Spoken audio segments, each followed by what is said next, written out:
Buenas noches, bienvenidos a Mesa de Opinión. Hay personas en este país dedicadas al estudio, a analizar los grandes temas nacionales e internacionales. Uno de ellos es Benjamín Ardila Duarte, ha sido profesor, diplomático, es un estudioso y acaba de publicar este libro, Política Internacional de Colombia, a raíz de lo cual vamos a hablar de la política exterior con mi invitado esta noche. Bienvenido a mi programa. Muy amable, me honra inmensamente, doctor Ricaurte, porque usted es también profesor de Derecho Público y académico experto en los temas del Estado moderno. A ver, mi querido Benjamín, en líneas generales me parece a mí que es preocupante lo que ha pasado con la política internacional de Colombia, por muchas razones, porque hemos estado marcados por el narcotráfico, la marca es de la guerrilla, y los hechos tosudos nos dan como resultado, por ejemplo, la pérdida irreparable de Panamá y todo lo que se nos ha cercenado el territorio, partiendo de los últimos hechos con los cuales hemos perdido como 75.000 millas de mar territorial. Si digo eso, no es por introducir la charla con escepticismo, sino con un poco de realismo. Realismo. El país, con don Pedro Gual y con el Libertador y el general Santander, empieza una política verdaderamente global y mundial con el Congreso de Panamá de 1826. Fue un esfuerzo ahí y posteriormente en Tacubaya, en donde Bolívar hizo que la América Latina escuchara a Colombia y Colombia fuera escuchada en el mundo.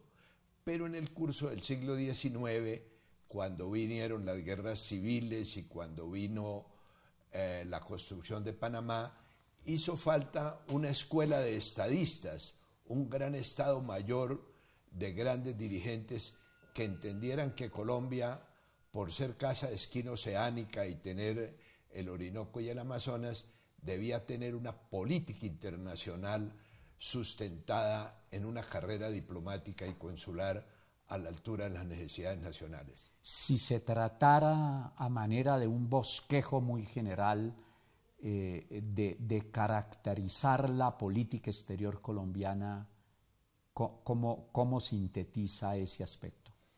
Yo creo que ha habido patriotismo, pero ha habido ineptitud. Ha habido patriotismo porque probablemente con mucha mística llegaban a la Cancillería o a la presidencia los más grandes varones de Colombia, pero ineptitud en el sentido de que carecimos, mientras otros países de América Latina, como el Brasil con la gran Cancillería de Itamaraty, o el Perú con la de Torre-Tagle, o México con Tlatelolco, hacían una gran Cancillería. Aquí no hemos tenido una carrera diplomática y consular respetada y respetable para poder tener las plantas de personal idóneo en todo el comercio exterior y en toda la política internacional. ¿No se ha respetado la carrera diplomática? No, y tal vez es de los pocos países que no la respetan, sino que los presidentes llegan con unos compromisos con los compañeros de infancia y juventud, de deporte y de club, y los nombran embajadores. Y con algunos de los que lo han llevado al poder. Y con los que han hecho la financiación de sus campañas y los llevan al poder, cuando eso, sobre todo en los últimos 100 años, no se destila en la política exterior. Dentro de los periodos de la política exterior colombiana, ¿cómo los clasifica? Bueno, yo creo que podemos, entre el Congreso de Panamá de 1826 y 1903, es el siglo XIX, es un siglo un poco muerto, pero la pérdida de Panamá dejó una honda herida que todavía no ha sanado en el corazón de los colombianos. Pero hay un momento que yo podría considerar estelar, que es la presencia de Suárez y de Laureano García Ortiz entre 1918 y 1921, porque logramos definir la soberanía en el trapecio amazónico, las relaciones con Panamá y de nuevo las relaciones con los Estados Unidos con el Tratado del 6 de abril. Volver a tener una buena relación con los Estados Unidos era indispensable porque el petróleo, el café, la inversión extranjera a partir de 1918 con Estados Unidos era muy importante porque ellos entraron a la Primera Guerra Mundial y como victoriosos se volvieron una verdadera superpotencia. Entonces yo creo que lo de Suárez fue muy importante y en los sueños de Luciano Pulgar y en sus trabajos internacionales él mostró que podía fácilmente terminarse el problema de límites y el problema de comercio exterior. El hecho de que un personaje, un expresidente, excanciller como Suárez, sea conocido fundamentalmente por su origen y no por sus alcances y desarrollos importantes de la política exterior colombiana, no nos está mostrando que una de las graves falencias del Estado colombiano es no ocuparse en su política de la política internacional de este país.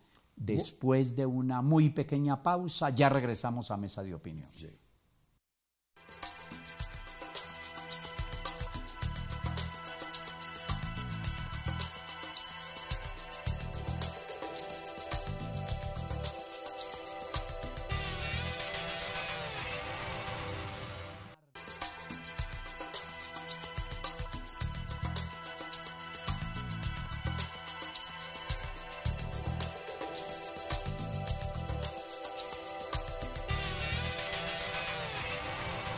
Continuamos en Mesa de Opinión. Mi invitado esta noche es Benjamín Ardila Duarte, profesor, historiador, internacionalista.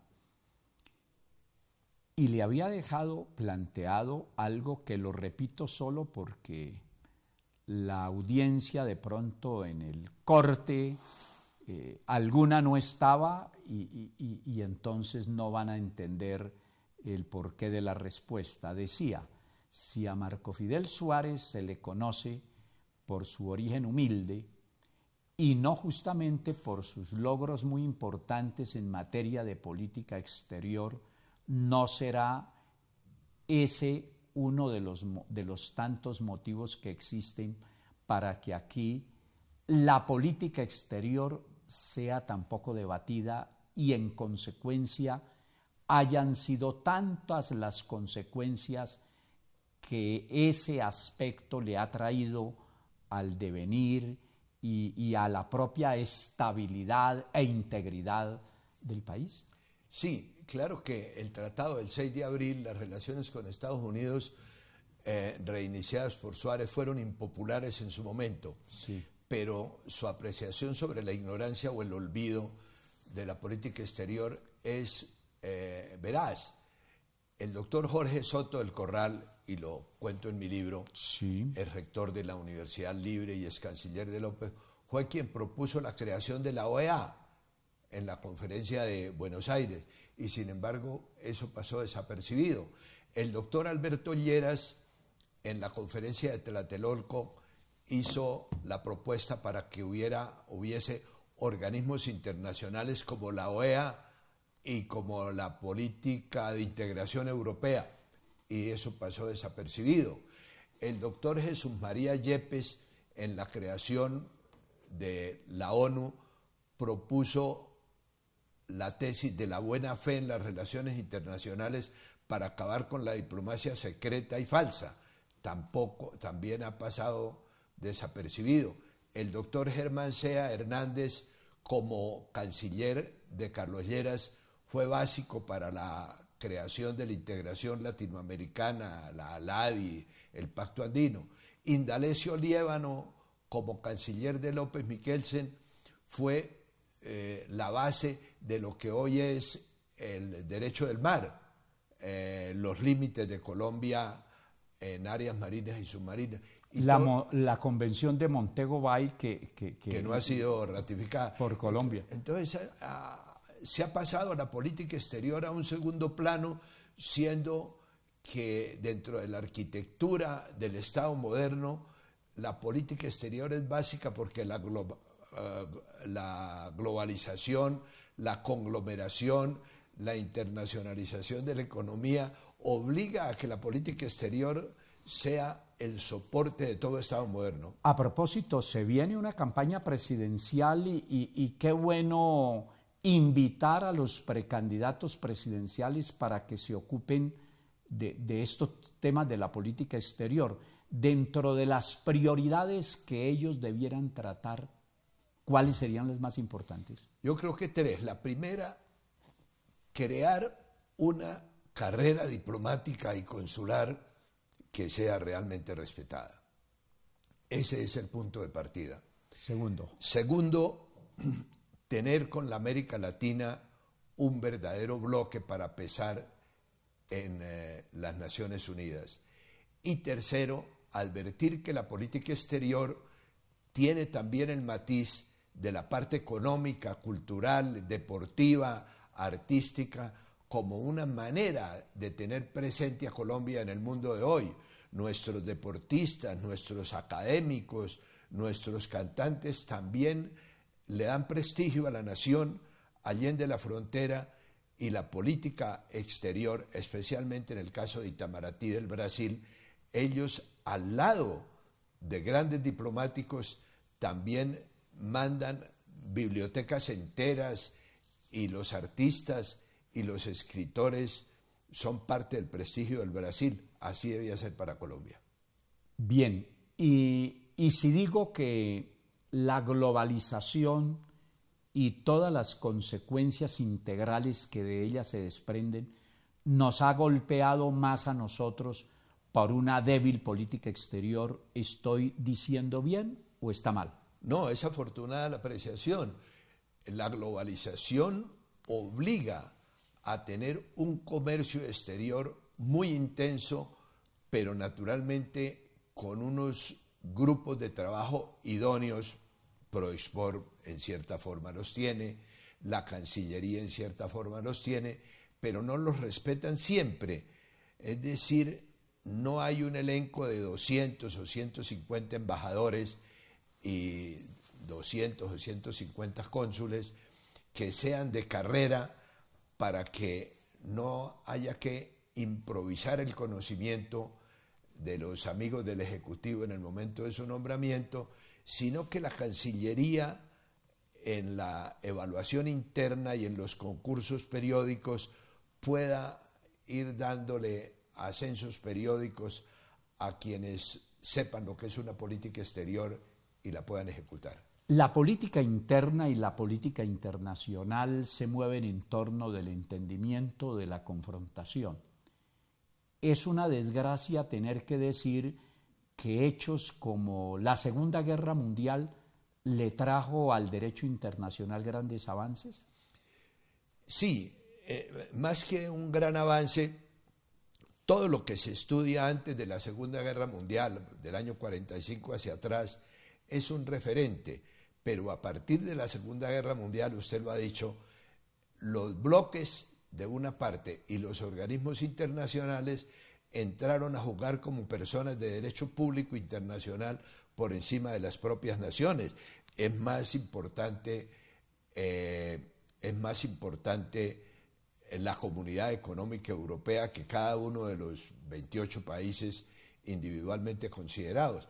La Segunda Guerra Mundial es el punto de partida de la ONU, posteriormente de la OEA y a partir de 1957 de la integración europea. Es decir, que si dijéramos que el siglo XIX fue el siglo de los estados y el siglo XX de las organizaciones internacionales, como lo está haciendo el XXI de las organizaciones no gubernamentales, ¿eso está bien y eso qué le está indicando al mundo? Primero, como dicen los italianos, el mundo es un fagioletto. Ellos dicen que el mundo es un pañuelo. Hoy los 7 mares y los 5 continentes están unidos por el comercio internacional. Entonces es necesario tener una política internacional suficientemente abierta, con grupos idóneos para poder vender, para poder comprar, para poder intercambiar tanto la vida artística como la vida económica, la vida deportiva de las naciones. Hoy en día ningún país puede ser el Tíbet de Sudamérica aislado, sino que tiene que estar en toda la política agraria, la política monetaria, la política bancaria, las marcas y patentes. Todo está condicionado por los tratados internacionales y lo mismo el turismo por el Pacto de Chicago con respecto al espacio aéreo y la totalidad de la política de los mares por las sucesivas conferencias que han creado el nuevo derecho del mar. Con usted podría hablar horas de estos temas, los maneja muy bien, los domina. Es una lástima que el tiempo se nos vaya a acabar. Hacemos la última pausa, ya regresamos a Mesa de Opinión.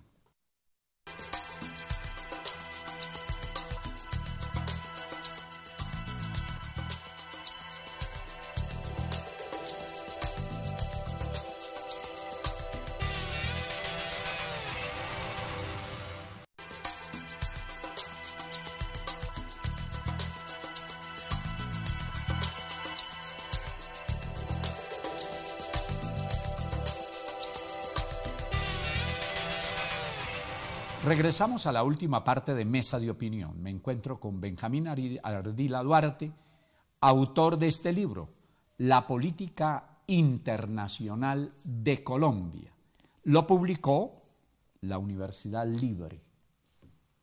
Si se tratara de destacar en 2 minutos lo más importante de su obra, ¿qué diría?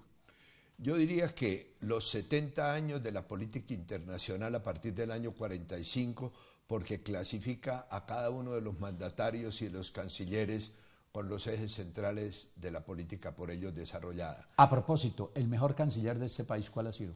Para mi gusto, el doctor Alberto Lleras en el año 45. ¿Por qué? Porque coincidió con la creación de la ONU de una parte. Ya. Y segundo, coincidió con la conferencia de Tlatelolco, en donde se crean los organismos internacionales que le han servido al mundo entero. ¿El mejor presidente en materia de política exterior? Yo creo que Suárez, por la coincidencia de haber reanudado las relaciones con los Estados Unidos después de las vicisitudes de la pérdida de Panamá y haberle dado fronteras a la República, especialmente por el tratado con el Perú. Destacó de su libro los 70 años de política exterior, los más importantes. ¿Qué más quiere destacar? Yo creo que cómo se formula una política exterior.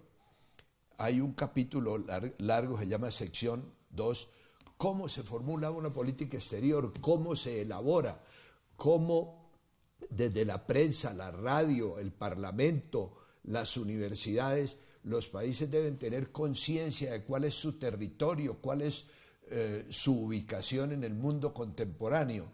Y después las universidades, las facultades de Derecho Internacional, de Comercio Exterior, cómo van creando unas minorías egregias capacitadas para colocar al país en el mundo y a la Cancillería en un funcionamiento idóneo.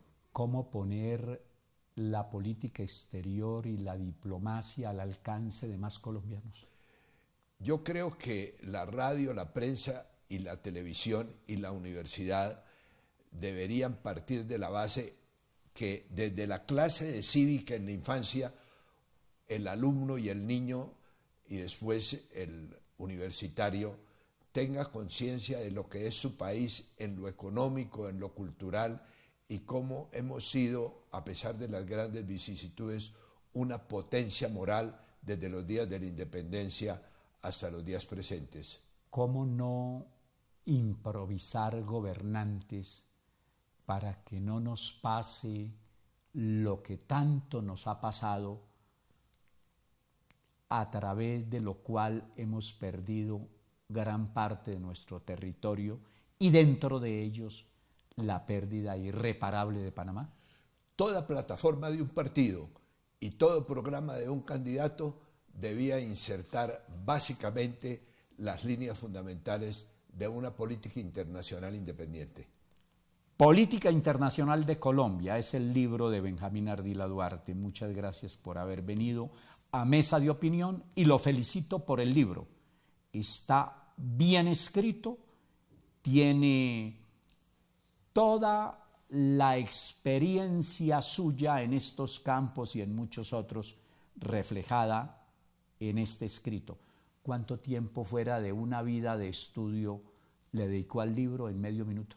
Yo creo que a la redacción 5 años, pero al trabajo 50, al fichero y a la acumulación de datos sobre la política exterior, yo creo que unas 5 décadas. Así es, las buenas obras como esta no se improvisan. Que me acuerde ahora, Montesquieu se gastó 20 años para escribir El espíritu de las leyes, que fue muy importante por la coyuntura histórica en que él apareció.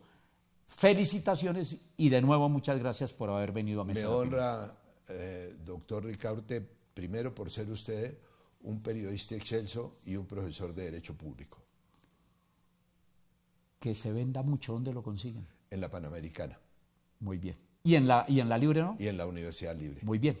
Las universidades como esta, como la Gran Colombia, como tantas otras, deben ser epicentros de investigación para que un día, a través del nuevo conocimiento, podamos ser un país desarrollado. A ustedes, como siempre, muchas gracias por acompañarnos, por permitirnos entrar en sus hogares. Nos vemos dentro de 8 días. Hasta entonces, feliz noche, que descansen.